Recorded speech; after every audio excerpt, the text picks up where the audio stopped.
به نام خدا سلام عرض می کنم خدمت همه شما شاگردان عزیز. امیدوارستم همگیتان خوب و صحتمند و سالم باشین. همگی بخیر آمده بستم؟ بله. بسیار عالی. شاگردای عزیز خوش آمدین به یک درس دیگه ما در مضمون کیمیا در صنف 8. ما امروز به ادامه چندین درس قبلی خود یک درس جدید و همین قسم مثل درس قبلی ما یک درس فوق العاده مهم هست. از همین ابتدا قلم و کتابچه‌تان را بگیرین تا که نکات مهم و اساسی درس را یادداشت کنید تا در جایی به مشکلی روبرو نشین. همین قسم اگر جایی سوالی برتان پیش میآید همون لحظه حتما سوالاتتان را از ما بپرسید. شاگردای عزیز، ما در درس قبلی در مورد سمبل خواندیم. فهمیدیم که سمبل چی هست و چه چیزی ما میگیم سمبل، چرا از سمبل استفاده میشه. امیدوارم درس قبلی را و همین قسم درس ها را از ابتدای کتاب تا جایی که خواندیم در خانه تکرار کنید تا درس های اولی فراموشتان نشه. همین قسم گفته بودم روز بعدی حتما سمبل ها را از شما پرسان میکنم. من حتما در ختم ساعت از شاگردایی که در اینجا حضور دارن همه سمبل هایی که در صفحاتی که براتون نشانی کرده بودم و در کتابتان وجود داشت را حتما پرسان میکنم. شما شاگردان عزیزی که ما را از پرده‌های تلویزیون تماشا میکنید، شما هم حتما تمام سمبل هایی که در کتابتان وجود داره تمام اونا را باید چی کنید؟ باید دانه دانه حفظ کنید. چون بعداً تعاملات کیمیایی را میخوانیم، معادلات کیمیایی را، تعاملات کیمیایی، فرمول ها را میخوانیم که شما نیاز دارین تا سمبل هر عنصر را به طور جداگانه یاد داشته باشین. شاگردای عزیز، ما گفتیم سمبل عبارت از علامه اختصاری نام عناصر می باشه. یعنی ما نیاز نداریم که تمام نام عناصر را نوشته کنیم. زمانی که یک تعامل کیمیایی نوشته می کنیم یا زمانی که یک مرکب را می خوایم نامش را نوشته کنیم، نیاز نداریم تا تمام نام عنصر ما را یا نام مرکب را نوشته کنیم. به جای نوشته کردن نام مکمل عناصر از سمبلش استفاده میشه که سمبل را خود ما گفتیم علامه اختصاری نام عناصر می باشه. این نام عنصر را اختصار میکنیم، یک حرف یا دو حرف را به عنوان یک علامه اختصاری برای همون عنصر در نظر میگیریم.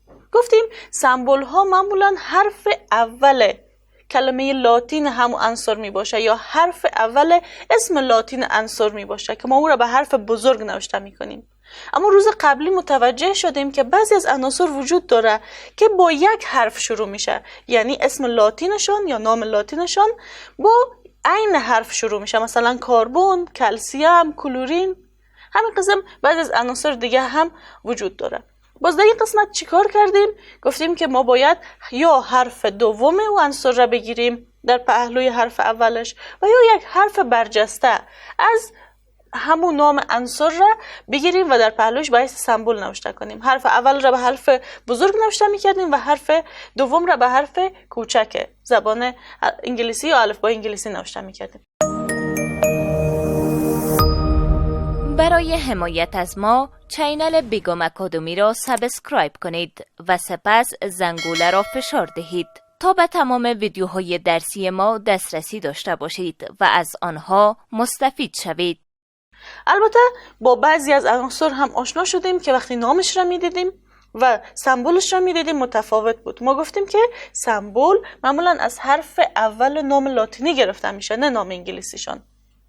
بنابراین اگر شما نام انگلیسی عناصر را میفهمین و میبینین که سمبلش متفاوت است با نامش، حقیقتا که سمبل از چی گرفته شده؟ از حرف اول نام لاتینیش گرفته شده.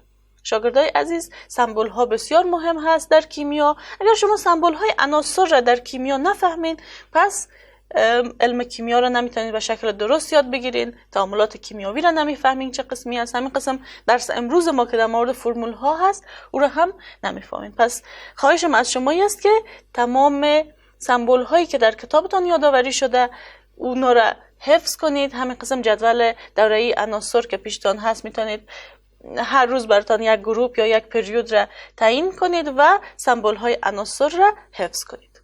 شاگردای عزیز، ما امروز در مورد فرمول ها میخوانیم. عنوان درس امروز ما فرمول هست. این درستان شامل صفحات 25 و 26 کتاب کیمیایتان هست.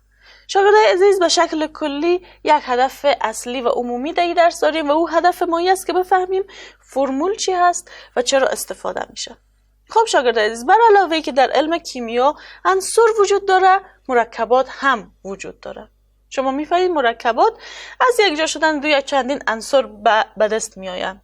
ما عنصرها رو توسط سمبل نشان داده میتونستیم، اما مرکبات را چه قسمی نوشته کنیم یا چه قسمی نشان بدیم؟ آیا نام مرکب را به شکل مکمل نوشته کنیم یا کدام طریقه دیگه برش وجود داره؟ معمولا به خاطر نشان دادن و یا نوشتن یک مرکب یا نام یک مرکب از فرمول استفاده میشه. اگر ما بخوایم فرمول را براتون تعریف کنم، فرمول عبارت از مجموعه ای از سمبل هایی که در یک مرکب شامل است می باشه یا مجموعه ای از سمبل های شامل در یک مرکب می باشه با نسبت معینشان فرمول را تشکیل میده. یک بار دیگه براتون فرمول را تشریح میکنم یا تعریف میکنم. فرمول عبارت از مجموعه ای از سمبل های عناصر موجود در یک مرکب با ذکر نسبت های معینشان می باشه. این مسئله را شما روی مثال به شکل بهتر و واضح‌تر خود فهمیدین و این را میفهمین که این تعریف چقدر یک تعریف ساده هست و فرمول چی هست و چه کارایی داره. خب شاگردای عزیز، همون قسمی که براتون گفتم، فرمول عبارت از مجموعه ای از سمبل های شامل یک مرکب می باشه یا سمبل های عناصری که در یک مرکب شامل هست با ذکر نسبت های معینشان می باشه. خب به طور مثال اگر ما فرمول آب را در نظر بگیریم، ما فرمول آب را چه قسمی میفهمیم که چی هست؟ H2O. معمولا از صنف‌های پایین شما با H2O آشنا شدین و فهمیدین که H2O فرمول آب هست. فرمول آب هست. شما از قبل با یک فرمول آشنا بودین و میفهمیدین که H2O نشان دهنده آب هست. H2O در حقیقت چی هست؟ فرمول آب هست. فرمول گفتیم مجموعه ای از سمبل های عناصر هست. شما میفهمید که آب متشکل از چی هست؟ آب متشکل از اکسیژن و هیدروژن هست. شما میفهمید که سمبل اکسیژن O هست، سمبل هیدروژن H هست. H2O نشان دهنده آب هست، اما در این قسمت شما یک عدد را میبینید که او 2 هست. 2 در کجا نوشته شده؟ 2 در قسمت پیشروی و پایین H نوشته شده. یعنی در مرکب آب چی وجود داره؟ 2 اتم هیدروژن وجود داره. اتم هیدروژن چند تا وجود داره یا عنصر هیدروژن چند تا وجود داره؟ 2 اتم هیدروژن وجود داره. خب شاگرد عزیز، همین قسمی که میبینید در قسمت مقابل یا روبروی اکسیژن هیچ عددی نوشته نیست. همین نسبت های عناصر که در روبرویشان نوشته شده در حقیقت میتونیم بگیم که ضرایب عناصر هم هست. هر عددی که ضریب نداشته باشه شما از ریاضی میفهمید که ضریبش 1 هست. بنابراین هر عنصری که نسبتش در قسمت مقابل و پایینیش نوشته نشده باشه در حقیقت تعداد همون عنصر عبارت از 1 می باشه. پس در مرکب آب 2 اتم هیدروژن وجود داره و چند اتم اکسیژن وجود داره؟ 1 اتم اکسیژن وجود داره. فهمیدیم H2O عبارت از فرمول آب هست که متشکل از 2 اتم هیدروژن و 1 اتم اکسیژن می باشه. پس تعریف ما در همین قسمت قابل تطبیق است. ما از فرمول چی تعریف کردیم؟ گفتیم فرمول عبارت از مجموعه ای از سمبل های عناصر در مرکب می باشه. 2 سمبل عنصر ما که شامل همین مرکب هست فرمول ما را تشکیل داده. با چی؟ با نسبت معین عناصر تشکیل دهندهشان. نسبت معین یعنی چی؟ یعنی 2 اتم هیدروژن وجود داره و 1 اتم اکسیژن وجود داره.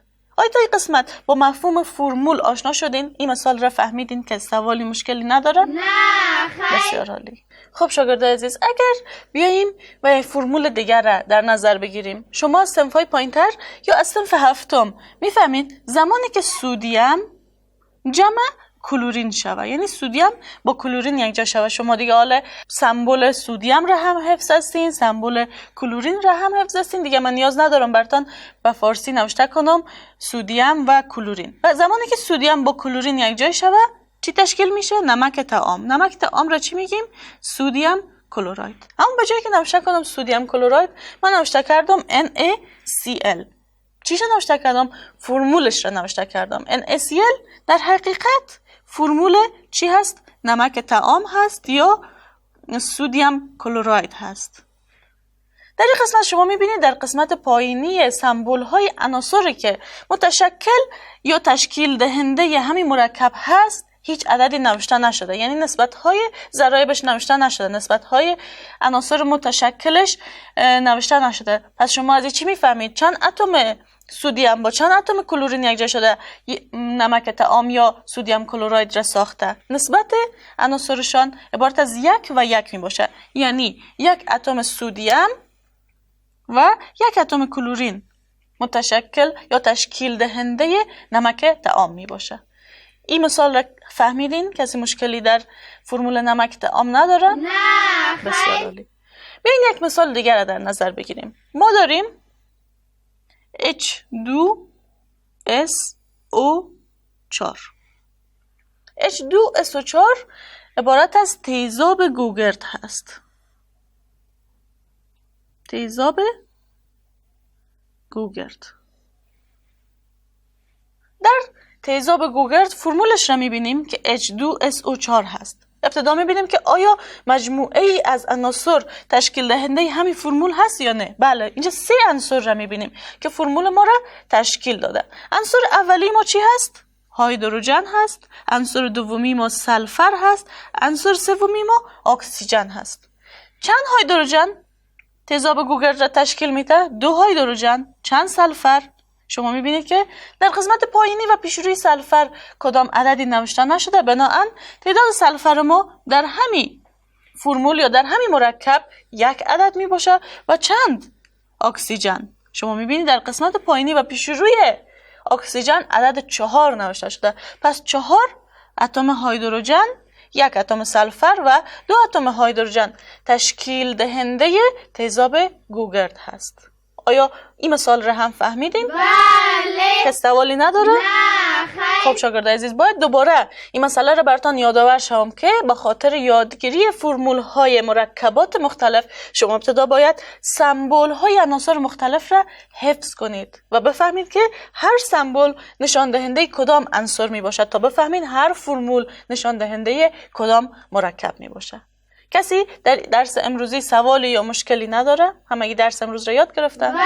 بله. خب شاگردای عزیزی بود از درس امروز ما در درس امروز با فرمول آشنا شدیم، فهمیدیم فرمول در مرکبات کیمیاوی چی هست، نشان دهنده چی می باشه و تعریف کردیم که فرمول عبارت از مجموعه ای از سمبل های عناصر مختلف متشکل یک مرکب می باشه با ذکر نسبت های مشخصش.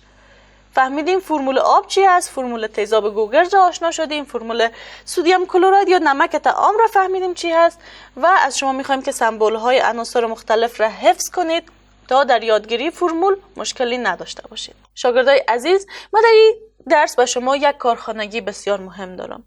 کارخانگی اولتانی است که فرمول را در کتابچه هایتان تعریف میکنید. کارخانگی دومتان است که بعضی از فرمول ها در صفحه 26 کتابتان وجود داره. تمامی فرمول ها را ازتان میخوایم که حفظ کنید، مثل که سمبل های عناصر مختلف را حفظ کردید. این فرمول ها را هم برای مرکبات مختلفی که نوشته شده اون را حفظ کنید. روز بعدی این فرمول ها را هم ازتان پرسان میکنم. البته باید بگویم که سمبل ها و فرمول ها را تا آخر مضمون کیمیا که ما درس کیمیا داریم هر روز از شما پرسان میکنم و فکر نکنید که یک روز اگه پرسیدم روز بعدی از شما این سمبل ها و فرمول ها را نمیپرسم. من هر روز اینا را از شما میپرسم تا که شما فراموشتان نشه. شاگردای عزیز، تا روز بعدی که دوباره مضمون کیمیا داریم همه شما را به خداوند بزرگ و بی نیاز میسپارم. قبل از آغاز درس بعدی وقفه کوتاه میگیریم.